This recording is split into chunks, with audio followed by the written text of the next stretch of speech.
All right, you're welcome along. It is Thursdays Off the Ball. Nathan with you until 10 o'clock. We've got a busy show ahead. There's a lot of live sport on this evening. Shamrock Rovers 3-0 down against Molloy in their Europa Conference League game. There's an hour gone in that one.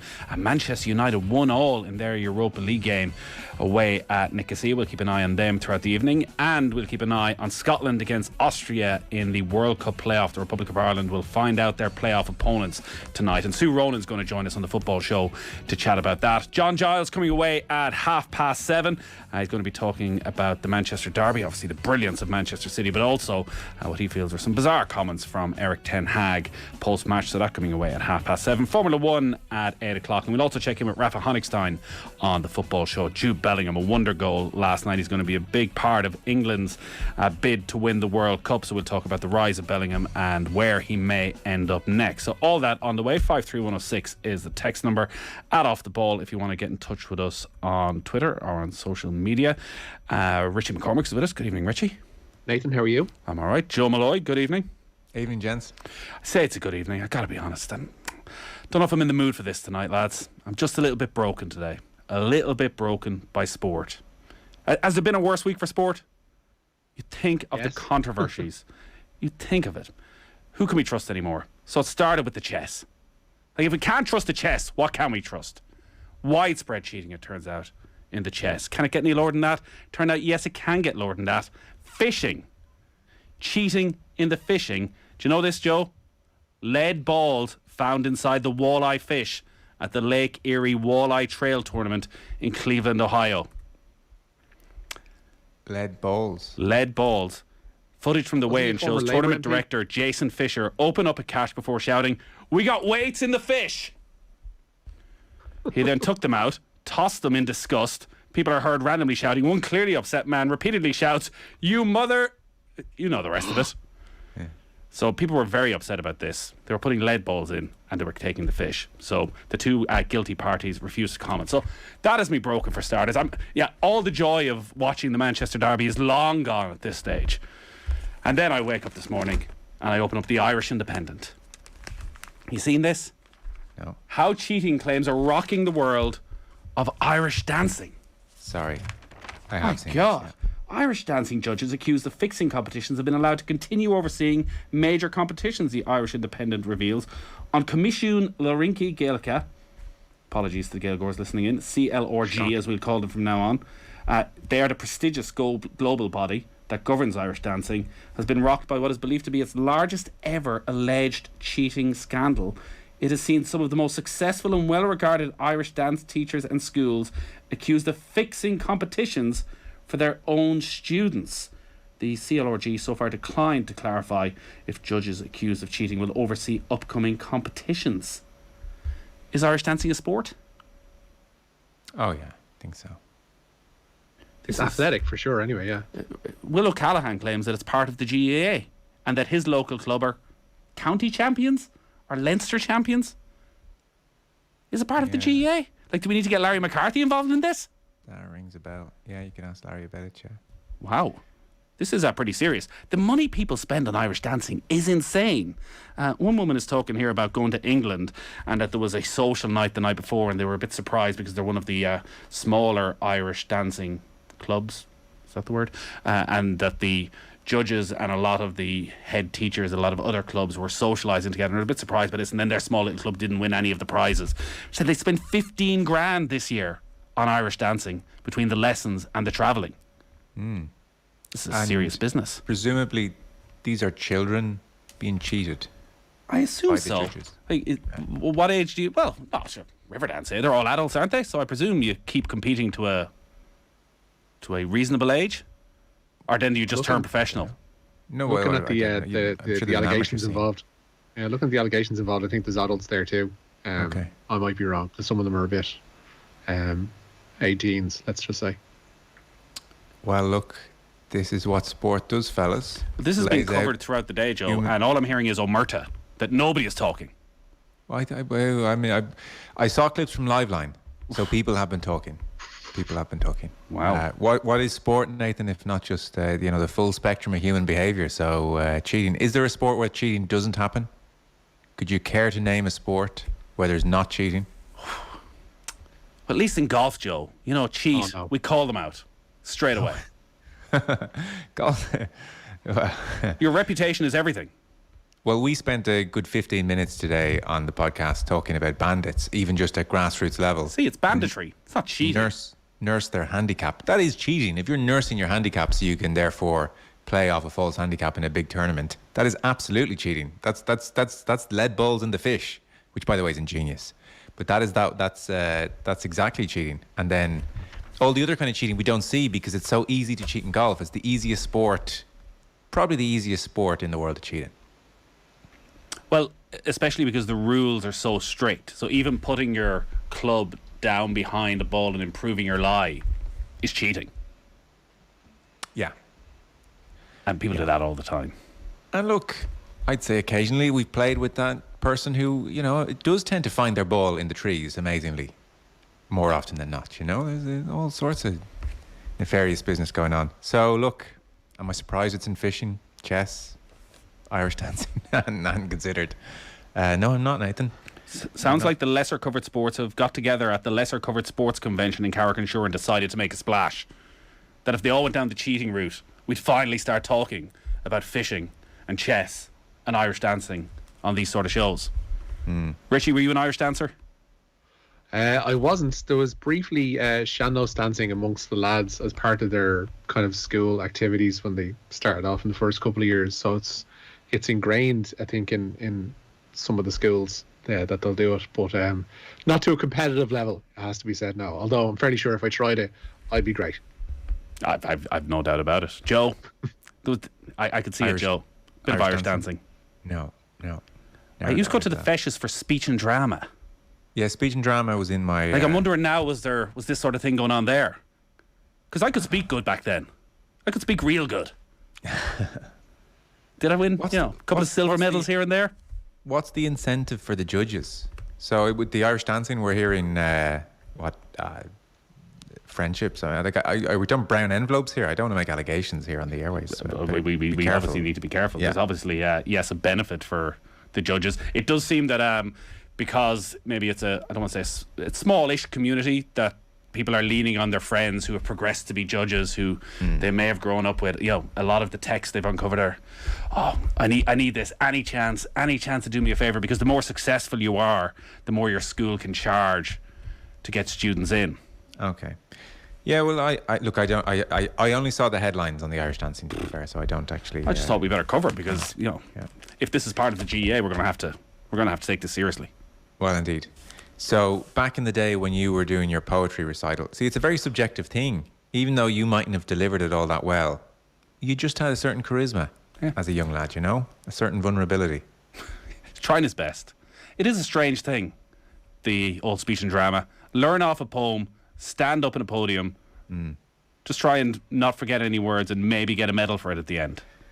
Yeah, I remember it's a difficult thing to do. I didn't particularly like it, but I did it for a couple of years. And, well, here we are, Joe. Here we are.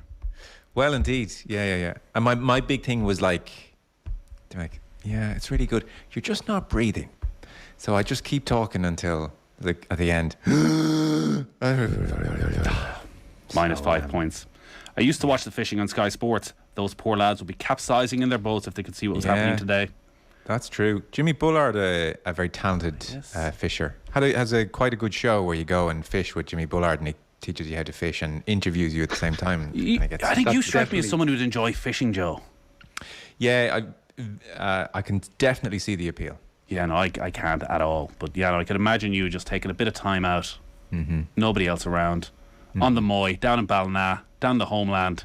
Great salmon on the Molloy. Yeah, exactly. Flask, yeah. Then Kenny Cunningham comes along. You're like, oh God. Scaring the fish away. Have you got the IQ for this, Joe? Just shut up. Some of the Irish dancing... Is that a bass, Joe? He's got a bass. Some of the Irish dancing allegations include illegal arm movement during competition. It is flatly denied, though. Oh my Says Mike. An illegal arm movement. Did we ever get to the bottom of Magnus Magnusson and the internal vibrating buzzers in the chess? Sorry, I keep needing to read up on that. Who was is this like Who Wants to Be a Millionaire, like a cough? Who was controlling the buzzers? Was he getting kind of Morse code through the buzzers, or what was going on there? Magnus Magnussen's the guy who presented Mastermind. Magnus Carlsen is the guy involved.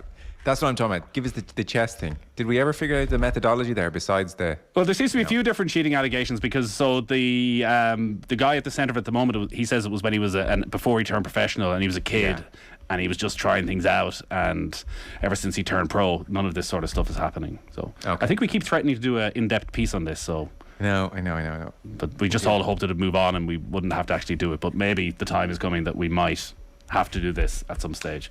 53106 is the text number if you want to get in touch.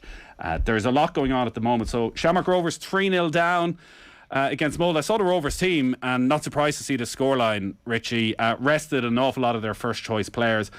I assume because they're playing Shells in the league on Sunday and they're having to focus on that. If you were very cynical, you say they're putting out a couple of the young lads because it gives them a platform to show Europe what they're about and increase their value. Yeah, I think Justin Perizai, though, as he's 17, obviously, and is playing in midfield this evening for Rovers. He's played European football already for them this season. I think that they've probably decided that qualifying from this group may be beyond them and that it's probably best to focus on league matters. So you had Adomo Amaku starting up front tonight and a couple of changes, 5 changes I think it was in all, from the team that beat Sligo at the weekend. They are 3-0 down away to Molde in that Group F Conference League game. There is 17 minutes to go in that one. The other game in that group kicks off at 8 and sees Ghent at home to your Gordons. There was also a 5:45 start in Brussels where it's Anderlecht 0, West Ham 0. So it remains there with 17 minutes to go. Elsewhere in that group, Silkeborg are flying. They're 5-0 up at home to FC SB, the artists formerly known as Stoya Bucharest. And Hearts have glamorous visitors to Tynecastle tonight. Fiorentina, their opponents in Group A from 8. It looked a bit sticky for Manchester United in Group E of the Europa League up until a few moments ago. They brought on Anthony Martial and Marcus Rashford, and both of them scored to make it 2-1 to United away to Neil Lennon's Ammonia Nicosia. Elsewhere in that group, Real Sociedad are 2-0 up away to Sheriff. David Silva scored the first of those. There's an 8 o'clock start at the Emirates where Arsenal take on the Norwegian champions Bodo Glimt. And in Group A's other game at the moment, PSV also in the ascendancy. They are 5-0 up away to FC Zurich. And Irish Eyes will be trained on Hampden this evening where Scotland face Austria in their Women's World Cup playoff. The Republic of Ireland, of course, play the winners of that match away from home on Tuesday night, and kick-off to that one is at 25-8. So we have Sue Ronan coming up on the football show. She'll be watching that game and letting us know what Ireland can expect on Tuesday night, depending on who comes through. Don't know if you've been following this, Joe. There was a couple of articles over the last few days on how much of a mess these playoffs are and how UEFA have sort of just wiped their hands of it and said nothing to do with us. You can have these games whenever you want on Tuesday. It doesn't matter what it's clashing with. Doesn't matter if they can be on TV or not. It means that RTE are in a difficult position in terms of television coverage. They have to show Champions League. If it's in Scotland, it's going to be in Hampden on Tuesday night at the same time as Celtic are playing in the Champions League in Glasgow on Tuesday night. And RTE are required contractually to show the Champions League. The very fact that you've 4-day turnaround even to prepare for the game, for this is Ireland's biggest ever game, for family members, for supporters to try and organise a trip, there's so many good strides being made around the women's game, and then you have the governing body treating it like this. Vera Pauw was complaining about it over the weekend and making similar points, and even adding that the better side, so in this case the Republic of Ireland and the other teams who had managed to skip this initial round, were being punished for that, away from home, not knowing who their opponents would be, obviously, or where their destination was until very late on. And as you said, family members and the broadcasting situation I hadn't really considered, but it's very, very tricky on several fronts. And it does appear, and who knows why these things are done this way, but it does so often just appear with the women's game like it's a lack of consideration generally, and a sense that we can get away with a lack of consideration, because none of that really adds up as being the best way to do the logistics of what are the most important games of the year for all of these players. And UEFA, who are generally sticklers for every type of protocol as well, right in the centre of this. Just on the football tonight then, I will be interested to hear from Stephen Bradley after the game, because it's such a shame if Shamrock Rovers are having to put that focus on the game against Shelbourne, that, you know, Jack Byrne isn't playing in a game of this magnitude. Like, in a way, you're trying to win the league to get back into this position again, but you're in this position now and you can't make the most of it when you're there, if that makes sense. Yeah, and by all accounts, I don't know if you've seen much of it, Richie, but by all accounts, I mean, scoreline does not do a disservice to how poor Rovers have been on the night either. Yeah, they kind of do. They deserve to be where they are tonight.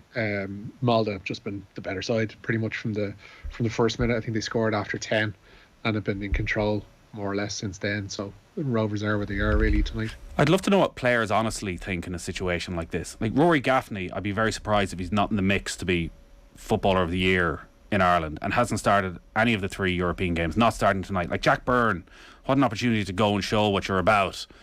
This game been televised. I'm watching it here on BT Sport. It's live on TV in Ireland.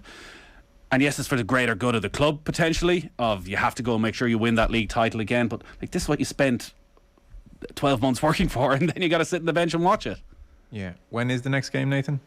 They're playing Shells on Sunday, and then they've got the return game against Molde next Thursday night. So it is a relentless fixture list.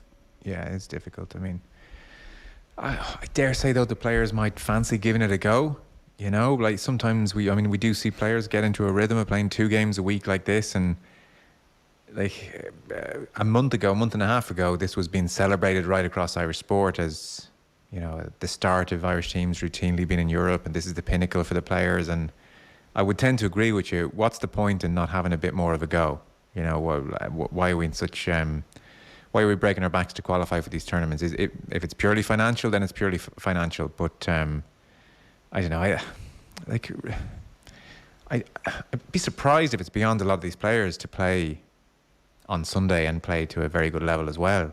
I don't know. Has Bradley been pushed on that, or is it just fairly been straight bat? This is the way we're doing it. I suspect he will be after this, considering how dominant Molde have been. Like, you know, Rovers haven't given themselves a fighter's chance at all in this. So 3-0 at 12 minutes to go. The other one is Manchester United have come from behind to leave Ammonia Nicosia 2-1.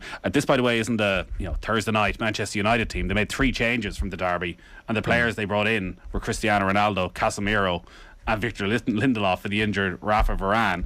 So Eric Ten Hag really was starting to be feeling a bit of pressure, I think, if they hadn't turned this around. I don't know if you see much of it, Richie. I haven't, no, but I guess it tells a tale that it took them 2 substitutions in the second half to get back into the game. Those being Rashford and Martial coming on, and that Cristiano Ronaldo up front on his own was pretty ineffectual. I know John Giles made the point of saying that Bruno Fernandes hasn't necessarily been at the races again this season. I think that was very much the case during the first half this evening too. He placed a pull on Ronaldo. I was just looking at the Martial goal there. The run he makes is kind of critical to that actually being converted. So it's not been all on him, but they're just in such a sticky place at the moment, United, that they need momentum more than anything else. And you saw what those couple of wins did for them in terms of getting confidence up, and they've been knocked right back to square one. Even if they come away with a 1-goal, 2-goal victory in Nicosia, it's still a Cypriot side away from home. United, with the team that they put out tonight, should be able to put them away handily, and they're not doing it. And I don't know what the reasons are for that yet. I don't know if he's found his proper starting team, his proper style of play as Eric Ten Hag, but it ain't working at the moment. The reasons is that the little run they went on was completely false. They were against a Liverpool team struggling badly. They didn't deserve really to beat Arsenal on the balance and play. They sucker punched them on the counter-attack. That's fine. That's going to happen occasionally. But really, not much of that team has been sorted out. Jadon Sancho has had glimpses, but it's still only glimpses. Anthony has scored a couple of goals, and they've been very good goals. But he doesn't seem, much like Sancho, he doesn't seem to have lightning pace. They still have a problem in central midfield, Eriksen, and what we'll see how Casemiro gets on. And then up front, Rashford had those couple of moments, but there's still moments thus far. Ronaldo is where he is, and they're waiting on Martial to show this much improved form from over the summer. But I think you throw all that together, and now with Varane injured and unsettled back 4 again, there's not a single line in the Manchester United team that anybody could be confident about. So I think this was a nice brief little run when they beat Liverpool and beat Arsenal. But it's, that team that were hockeyed by Brentford has not gone away either. Yeah, the inconsistency will remain. Connacht, Munster tomorrow night. Richie, teams are in. Yeah, should mention West Ham have just gone 1-0 up away to Anderlecht. Gianluca Scamacca, another substitute scoring this evening, this time for the Hammers. But as you mentioned there, Jack Carty's going to make his first appearance of the season for Connacht tomorrow night. He's been named to start at out half for their Interpro derby with Munster at the Sports Ground. David Hawkshaw switches to inside centre with Byron Ralston outside him. Conor Fitzgerald replaces Oren McNulty at full-back, and Gavin Thornbury returns to the second row. And there's a first start for the New Zealand-born Seamus Hurley-Langton. That on the blind side. For Munster, first starts of the campaign for Joey Carbery, Conor Murray and Gavin Coombs. Carbery will start though at full back in place of Mike Haley. Ben Healy continues at 10. The other change sees Sean Klein return from a head injury to replace Finian Wycherley. Tomorrow night's game sees Connacht christen their new 4G pitch, and some have questioned that the province replacing what had been considered something of a levelling feature at the Sports Ground. But Finlay Beelum says the new surface will positively affect Connacht. I'm sure you're all aware we get a lot of rain and wind around here. The pitch can get pretty buggered up by November, even at the earliest. So the fact that we have a 4G pitch now, we can play our brand of rugby all year round. It's something we're really excited about, and we've got great footballers in the squad and real natural footballers, I would say, as well. So the fact now we're going to be able to play our game all year round, regardless of the weather and the pitch won't be slowed down. It's going to be excellent. And looking forward to Friday and the weeks to come at home. It's been a minute since we were back here, so we look forward to playing our brand of rugby come Friday. I was definitely guilty, and I think I said it, of feeling the Euro C at times. Joe, felt like a lot of glorified friendlies with so many players missing the matches. But listening to some of the punditry over the last week, you really get a sense that the addition of the South African teams, not just to this, but to the European Cup in the future as well, means that even this early in the season, these are huge games, particularly with Connacht having lost their 3 matches and Munster struggling in their fixture list straight after this, where they both have to play Leinster over the next couple of weeks. Like, this could have serious knock-on effects for the next 18 months of qualifying for Europe and getting into the Champions Cup, which isn't a given anymore, even for Munster. It's going to put pressure on somebody because of their respective starts of the season for sure, and fewer games in the URC as well. So it's a bit of a sprint now, even though it's a league, and it's probably better for it, as opposed to there being a sense of no jeopardy no matter what happens, especially for the likes of Munster and Leinster. So there's that bit more pressure on, albeit you would think they'll have the quality to be fine ultimately and make the knockout stages. Though Munster, as we saw last season, Munster are not above really needing a home knockout route to a URC final, let alone in Europe. Tomorrow should be good. I mean, Joey Carbery starting at fullback, that really catches the eye.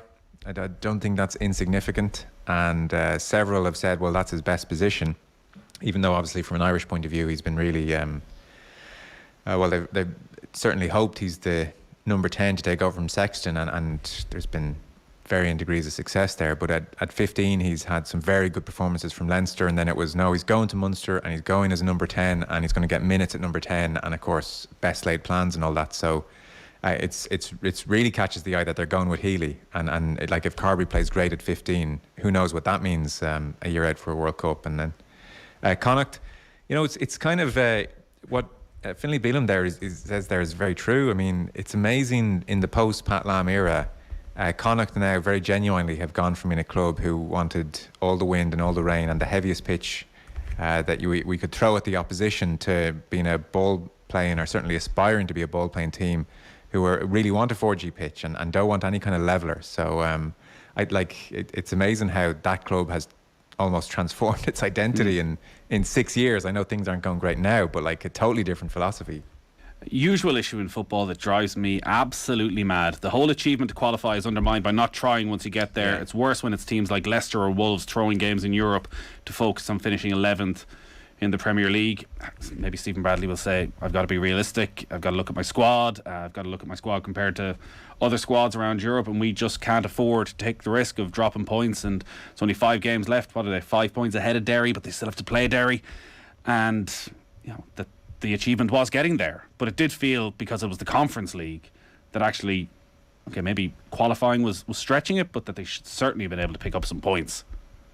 Yeah, and like, isn't that the whole? Well, I was going to say certainly for the fans, but I think for the players as well, to get a win in Europe and have that night together, that's significant. You can't just say, well, that's not worth something. But look, who knows what S&C advice Bradley's getting about the players? But again, I like. Well, I haven't played since Saturday. Yeah, like Manchester United are going to play on Sunday, and it wouldn't occur to us to say that, oh, well, however many of the starting 11 tonight can't play on Sunday. So can the fitness levels be that different? I don't think so. Rovers are full time as well. We got to leave it there. I see Dan McDonnell, Richie, is reporting that Ian Ryan is going to be the next Bohemians manager. So you can ponder that for the evening. Yeah, I'd seen that one mooted a while ago as well. 3-1 to United now as well. Marcus Rashford has gotten their third of the evening. They're back. All right. 3-2. There we go. Classic. Richie, thanks as always. Joe, enjoy the weekend. All right, lads.